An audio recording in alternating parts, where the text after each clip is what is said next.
नमस्कार दोस्तों, स्वागत है आप सभी का हमारे YouTube चैनल ज्ञान केंद्र में। मैं हूं पवन कुमार और आप हैं हमारे साथ आज के सेशन में, जिसका नाम है इलेक्ट्रॉन की खोज के बारे में। सबसे पहले अगर हम बताना चाहें तो जितने भी पदार्थें होती है वो सभी जो है परमाणुओं अर्थात अगर देखा जाए तो बहुत सूक्ष्म कण से निर्माण उसका होता है, जिसको हम परमाणु के नाम से जानते हैं। ये जो परमाणु होता है, ये परमाणु एक ऐसे सूक्ष्म कण है जो कि मुख्य रूप से देखा जाए तो सबसे पहले जब जॉन डाल्टन ने अपना सिद्धांत प्रस्तुत किया था परमाणु के बारे में, तो उन्होंने ये बताया था कि परमाणु एक अविभाज्य कण होती है। लेकिन आगे आने वाले दौरों में जैसे जैसे खोज होता चला गया, वैसे वैसे परमाणुओं से भी सूक्ष्म कणों की खोज होते चली गई। तो जो परमाणु से भी सूक्ष्म कणों की जब खोज होती चली गई तो बाद में ये पता चला कि जो परमाणु जो होते हैं वो भी क्या होते हैं, किन्हीं कणों से मिलकर के बने हुए होते हैं, और उन सभी को हम अपरमाणुक कण के नाम से भी जानते हैं। अब ये जो अपरमाणु कण हैं, उन्हीं में से जो है कुछ कण ऐसे हैं जिनकी हमको सख्त जो है अध्ययन की आवश्यकता होती है, और इन्हीं से मुख्य रूप से जो है परमाणु के अस्तित्व की कल्पना की जाती है।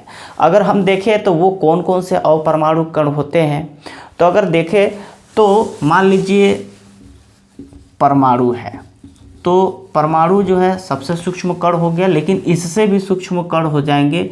इसके 3 कण शामिल हैं, जिनमें से पहला हो जाता है इलेक्ट्रॉन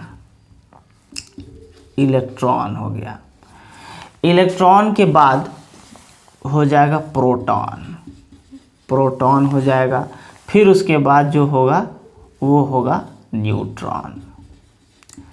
मतलब अगर देखा जाए तो इन परमाणुओं को अस्तित्व में लाने वाले ये 3 कण जो है ना, ये शामिल है।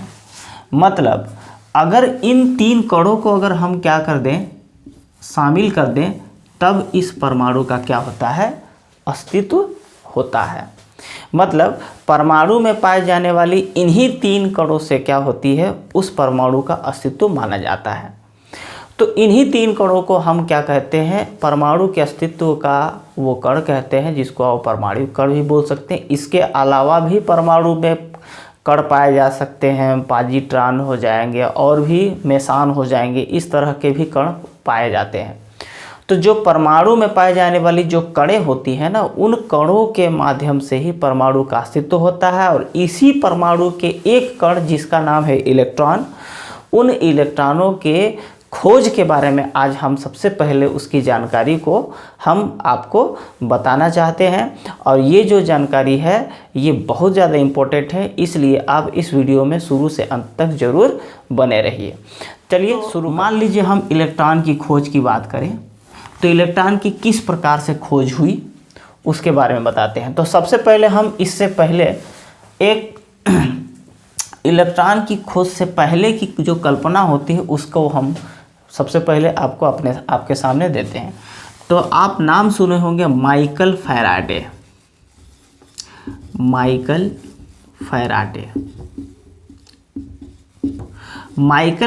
ने विद्युत अपघटन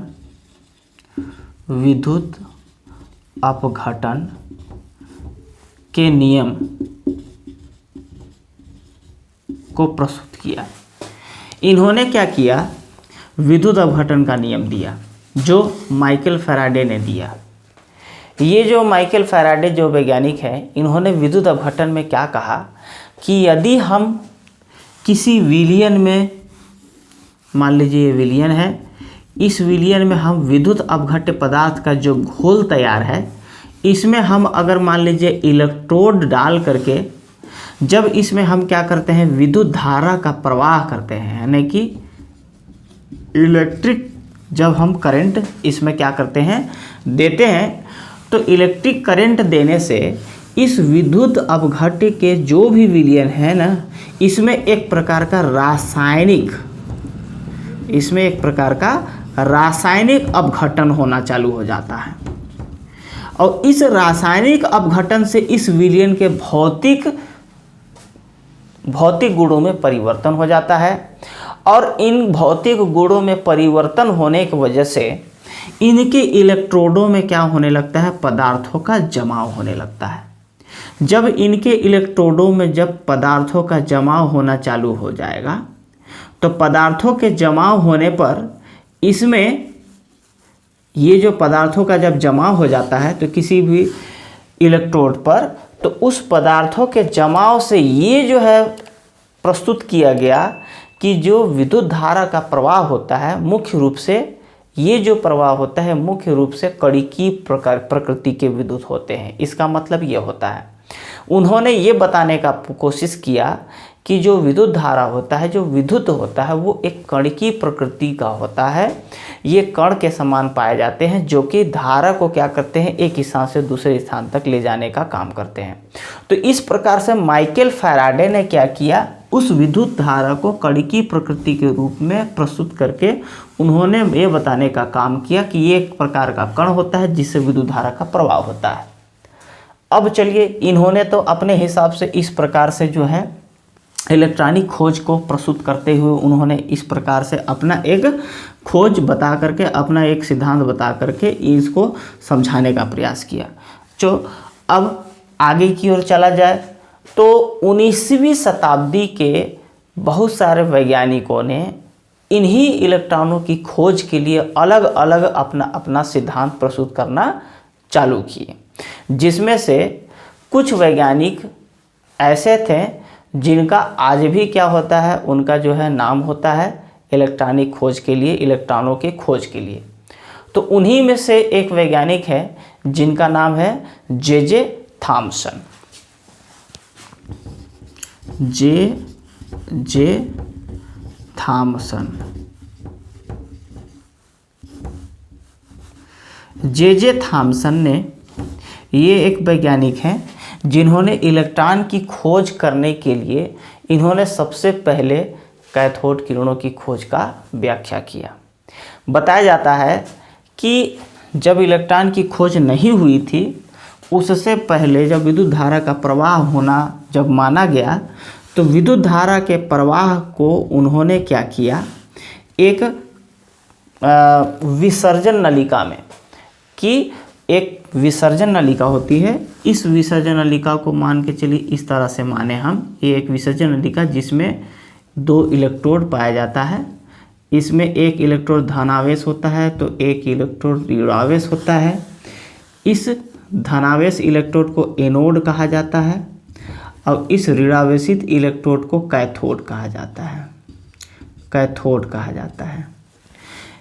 इन्होंने क्या किया, इस विसर्जन नलिका में बहुत कम ताप पर, यानी कि निम्न दाब, जिसका दाब होना चाहिए से लेकर के 10⁻⁻⁴ एटीएम, इतना दाब, मतलब कि निम्न दाब, कम से कम दाब और उच्च वोल्ट, उच्च विभव बोल सकते हैं हम इसको। उच्च विभव मतलब लगभग 10,000 वोल्ट लगभग, इतना उन्होंने क्या किया, इतने वोल्ट पर विद्युत धारा प्रवाहित किया। इनके अंदर गैस भर करके, इसके अंदर क्या किया उन्होंने, गैस भर दिया और गैस भर कर इन्होंने निम्न दाब और उच्च वोल्ट पर जब विद्युत धारा प्रवाहित किया इस विसर्जन नलिका में, यानी कि निर्वात नली में, तब उन्होंने देखा कि जो कैथोड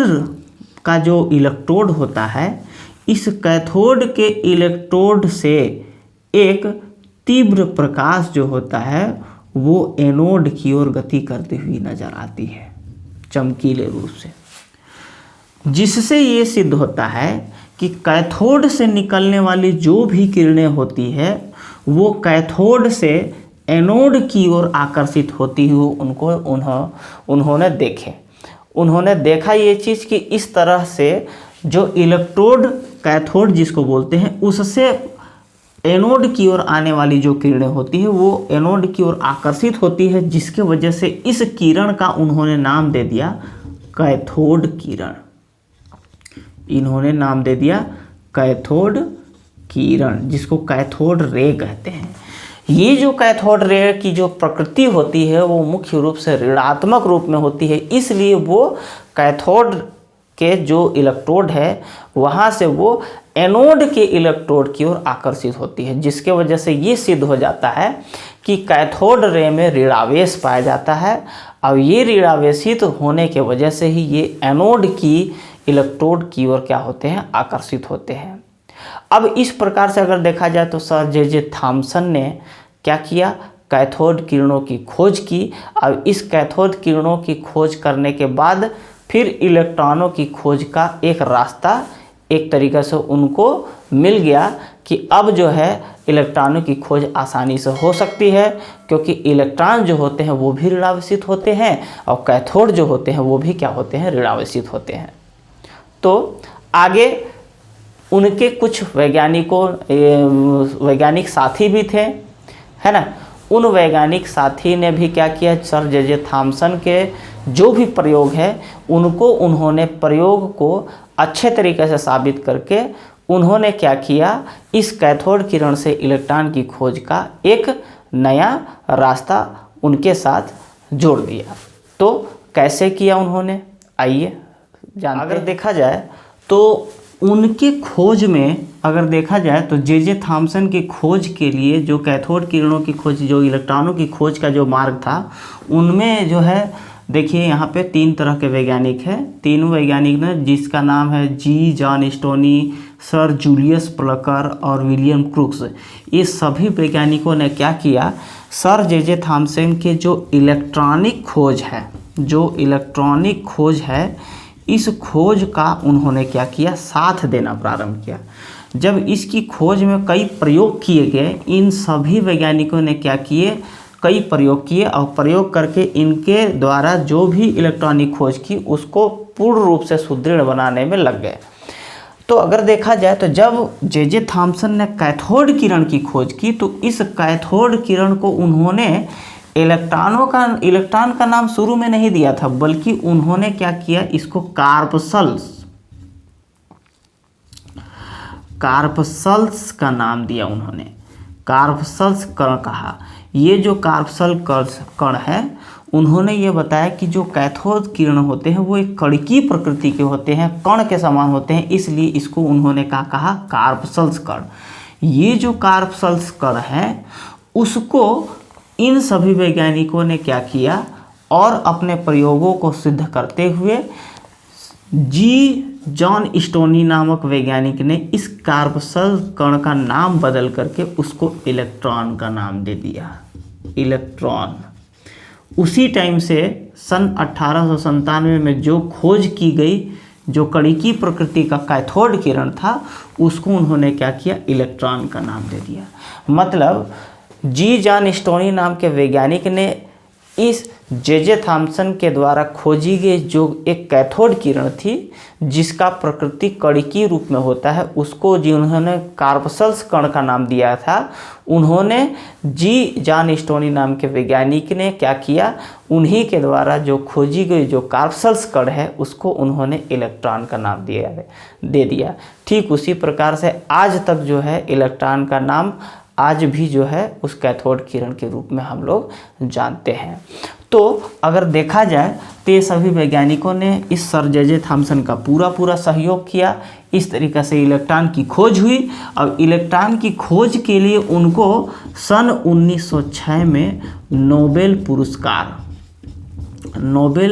पुरस्कार से एक प्रकार का उनको सम्मानित किया गया कि एक बड़े शोध के माध्यम से क्या हुआ, इलेक्ट्रॉन की खोज का मार्ग प्रशस्त हुआ।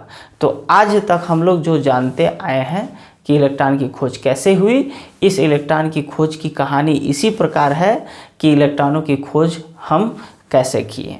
तो आज के सेशन में हम आपको इलेक्ट्रॉन की खोज का सबसे पुराने इतिहास से आज वर्तमान इतिहास तक हम बताए हैं, जिसमें इलेक्ट्रॉनों की खोज किस प्रकार से हुई, किन किन वैज्ञानिकों ने इलेक्ट्रॉनों की खोज का योगदान दिया, है ना। तो इन्हीं सभी चीज़ों को हम आज के सेशन में पढ़ें। अगले सेशन में हम आपको किसी नए टॉपिक के साथ ज़रूर आपके लिए जो है विशेष प्रकार का जो है नॉलेज लेकर के आएंगे आपके समक्ष। तब तक के लिए धन्यवाद, नमस्कार।